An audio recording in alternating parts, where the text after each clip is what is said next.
Bom, a aula de hoje é sobre justificação epistêmica e baseada no livro de Noam Lemos, uma das boas introduções à epistemologia contemporânea.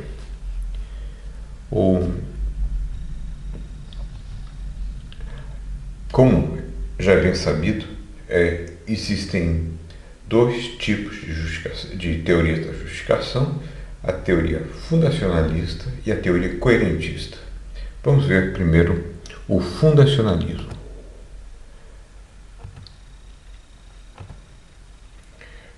Pelo que vimos, o conhecimento demanda justificação.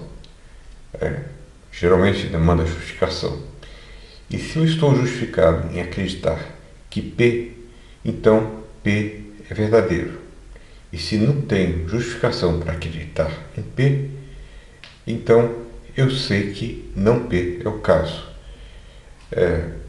Exemplo, eu sei que Trenzinho Caipira é uma música de Vila Lobos, mas eu tenho justificações para tal. Por exemplo, eu li na internet, no YouTube, eu vi alguém dizer, eu li o nome do autor da música em um clipe, etc. O fundacionalista acredita, primeiro, que há crenças fundamentadoras que são básicas, no sentido de que não são essencialmente fundamentadas em outras crenças, enquanto, dois, as outras crenças são inteiramente fundamentadas nas crenças básicas. Então, se é uma crença básica, isso significa, por definição, que C tem algum grau de justificação que é independente da justificação que C recebe de outras crenças. Quer dizer, a crença básica pode receber reforço justificador de outras crenças, mas em algum grau ela recebe uma força justificacional, digamos assim, que não provém de crença alguma. E é isso que a caracteriza. Como Lemos nota, a definição acima não elimina a possibilidade de C receber algum suporte de outras crenças. Isso é importante para o fundacionalista. Exemplo, eu tenho a sensação de ter recebido um choque elétrico ao tocar em um fio desencapado. A minha crença básica do choque parece ser reforçada pela crença perceptual 2, de que o fio está ligado na tomada, e 3, de que a rede elétrica está funcionando. Diversamente disso, as crenças não básicas seriam totalmente dependentes do suporte das crenças básicas. Exemplo, eu tenho a crença de que a rede elétrica está funcionando. Quais seriam as crenças básicas? As crenças da lógica e da matemática.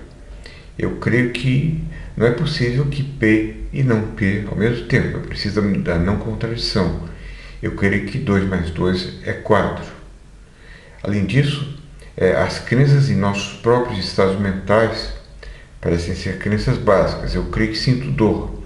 Eu creio que tenho um pensamento. Eu creio que tenho a crença de que estou sentado, diversamente da crença de que eu estou sentado. A crença de que eu creio estar sentado é básica no sentido de ser uma crença sobre estado mental. As justificações podem formar séries em que C1 é justificada por C2, que é justificada por C3 e assim por diante. Geralmente são árvores justificacionais, árvores invertidas, uma vez que C1 pode ser justificado por C2, C4, C5, etc. Disso surge o famoso argumento do regresso, segundo o qual, quando pensamos no suporte epistêmico de uma crença, de que uma crença dá a outra, existem 4 opções.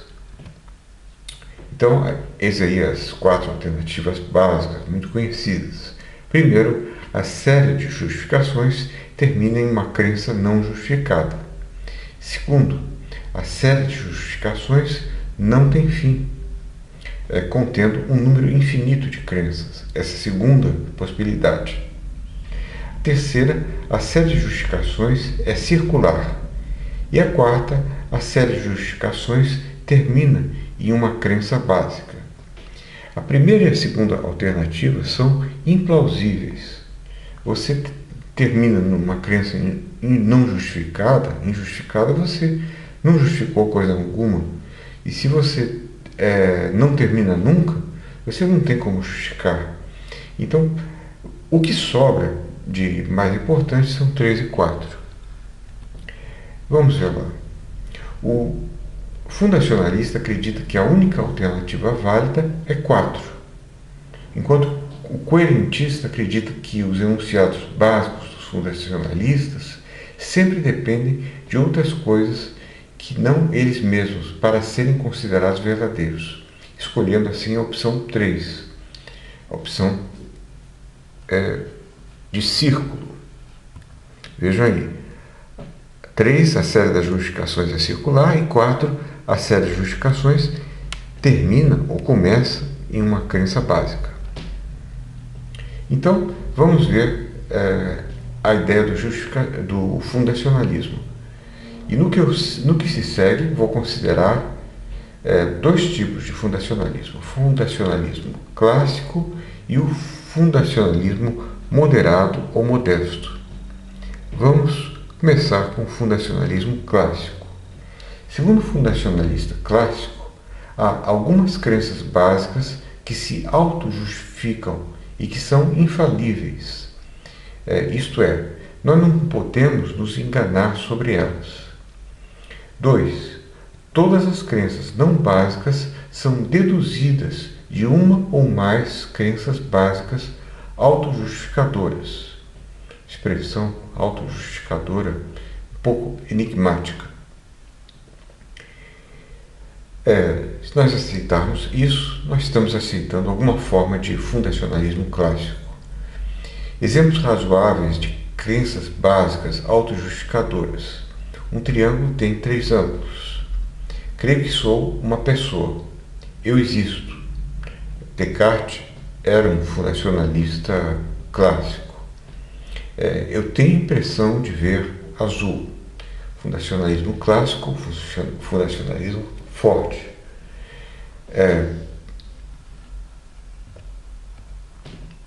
Um problema é que as crenças perceptuais não parecem ser justificáveis.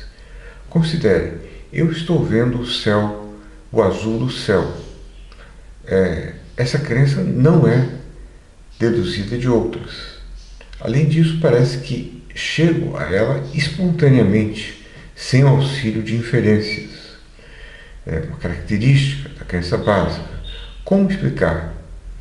Quando digo eu não considero minhas impressões sensíveis, mas simplesmente o que eu vejo.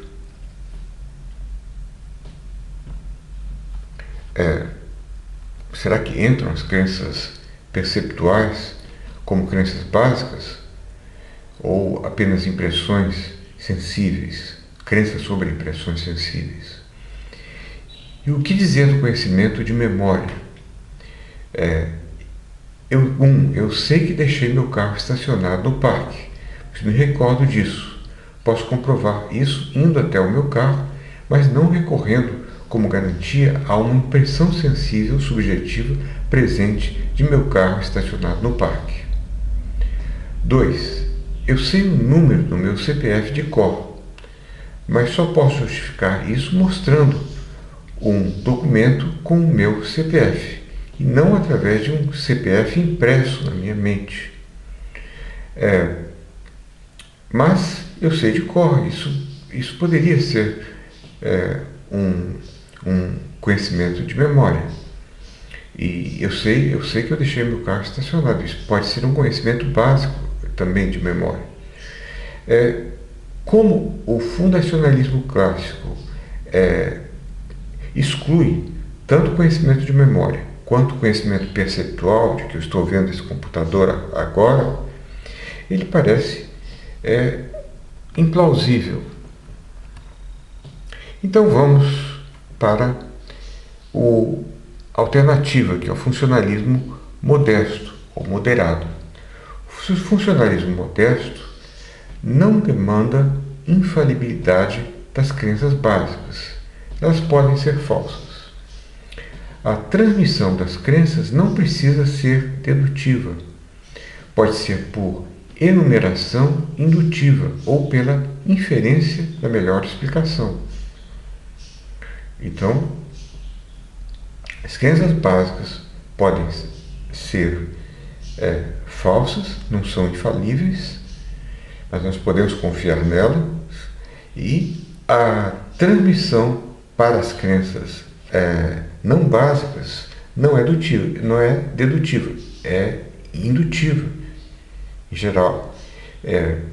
Agora, para o fundamentalismo forte, o clássico, a transmissão para as crenças não básicas é dedutiva e as crenças básicas são infalíveis. Bom, como as crenças básicas não são infalíveis, elas podem ter um escopo muito maior, incluindo agora crenças perceptuais e crenças de memória. Por exemplo, se o candidato tem 95% dos votos válidos, conhecimento básico, eu posso concluir que ele ganhará a votação. Se vejo que todas as bolas que saem de uma urna preta, elas são pretas, todas as bolas que saem de uma urna são pretas, isso é um conhecimento que pode ser considerado básico, eu estou percebendo isso, e posso concluir que a próxima bola será preta, provavelmente, indutivamente. Se todas as evidências mostram que João cometeu o crime, isso é um conhecimento básico, ou vários conhecimentos básicos, eu posso concluir que certamente, muito provavelmente, ele cometeu. O fundacionalismo modesto é, portanto, muito mais plausível que o fundacionalismo clássico. Questão: como justificar crenças básicas? Um ponto importante é que devemos distinguir entre fontes de justificação doxásticas e não doxásticas. As fontes de justificação doxásticas consistem em outras crenças, mas as fontes de justificação das crenças básicas parecem ser não doxásticas. Esse é um ponto importante. Fontes de justificação doxásticas que tem doxa, crença,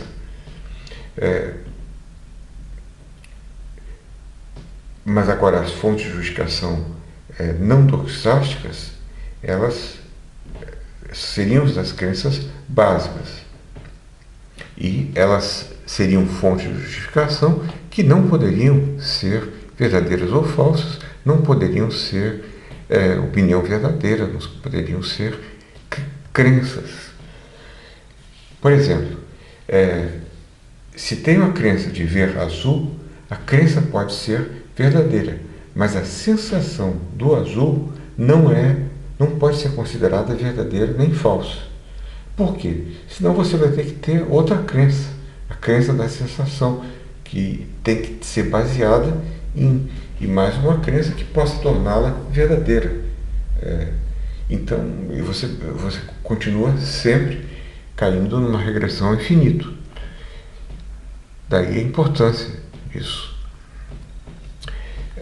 2. Por exemplo, se eu tenho a experiência de ouvir um trovão, ela não é nem verdadeira nem falsa. A experiência como tal, não a crença que ela causa. O que pode ser verdadeiro é a crença que eu tenho de ouvir um trovão. Vejam só, eu tenho a crença básica de ouvir um trovão que é causada por uma experiência. E essa experiência é não doxal. Ela não é verdadeira nem falsa. Isso pode ser estendido. Eu tenho a crença introspectiva de estar vendo azul, devido à experiência não doxástica do azul. Eu tenho a crença perceptual de que eu estou vendo essa tela de computador, devido à experiência não doxástica de estar vendo a tela do computador. Eu tenho a experiência minêmica de que tomei café hoje pela manhã, devido à experiência minêmica não doxástica de ter tomado café. Assim, as experiências de nossos estados mentais servem para fundar o nosso conhecimento perceptual, inclusive o conhecimento, a crença minêmica. Mas essas crenças podem ser falsas. Como explicar? Resposta: as experiências são prima facie infalíveis, a menos que existam condições derrotadoras ou frustradoras, que são chamados de defeaters. Por exemplo, pode ser que eu esteja sonhando que esteja vendo essa tela de computador. Pode ser que eu tenha tomado uma droga alucinógena. Esses são derrotadores, defeaters. Pode ser que eu tenha falsas memórias devido a alguma alteração no funcionamento do meu cérebro. Seria aqui outra vez uma condição frustradora da experiência normal, um defeater. Objeções ao fundacionalismo. Podemos terminar aqui a primeira parte.